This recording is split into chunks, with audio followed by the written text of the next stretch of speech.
Dobar dan svima. Hvala što ste se odazvali na ovu presudnu konferenciju. Zajedno sa kolegicom Barbarom Antolić-Vupora odlučile smo kao pripadnice nacionalnih manjina. Tu je kolegica ujedno i predstavnica slovenske manjine u Varaždinskoj županiji. Znači, odlučili smo uputiti jedan javni poziv svim pripadnicima nacionalnih manjina vezano za popis stanovništva, a posebno želim uputiti poziv albanskoj, bošnjačkoj, makedonskoj, crnogorskoj i slovenskoj manjini da se aktivno uključe i da surađuju s popisivačima i ujedno da se izjasne kao pripadnici nacionalnih manjina. Znači, da se izjasne kao pripadnik manjine koju pripadaju, jer kroz rad na terenu i kroz razgovor s ljudima ustanovila sam da većina njih radi tehničkih razloga i drugih uvjerenja nisu izjašnjeni kao pripadnici nacionalnih manjina. Zašto to naglašavam? Jer kao pripadnici nacionalnih manjina prema Ustavnom zakonu imaju svoja zakonska prava koje mogu ostvariti jedino kroz izjašnjenje kao pripadnici te manjine. Također moram naglasiti da svoja prava mogu ostvariti i na državnom i na lokalnom nivou.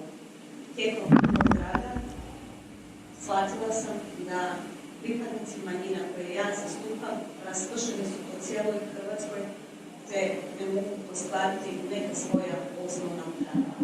Ja bih sad dala riječ kolegici Barbari, pa poslije ako imate pitanja, odgovorit ću vam na pitanje. Hvala.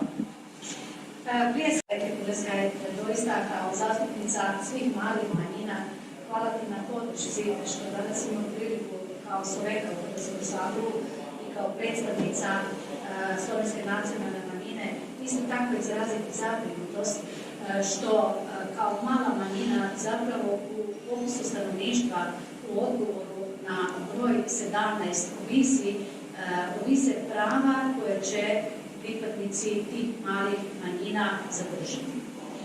Ukoliko taj broj stanovništva, građana koji se neće izjasniti onako kako osjećaju, padne ispod propisanog prava za učenje jezika manjine, prava do dostupa državnih službi, prava koje su propisane Ustavnim zakonom o pravima nacionalnih manjina, dakle i na prostore, i na udruživanje, i na kulturno djelovanje, biti će i ukinuta. Dakle, govorimo o popisu stanovništva koji definira kako će dalje taj život manjina se odvijeti. U pitanju broj 17 kada morate napisati na crtu koje ste nacionalnosti.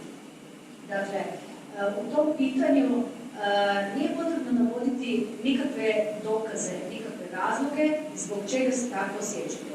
Ukoliko znamo da broj manjine, recimo slovenske nacionalne manjine prema posljednom popisu brojala je 10.517 građana koji su se izjasnili kao pripadnici slovenske manjine i taj broj zadnjih 50 godina je pao iz 50.000 na taj broj, što nije prirodno.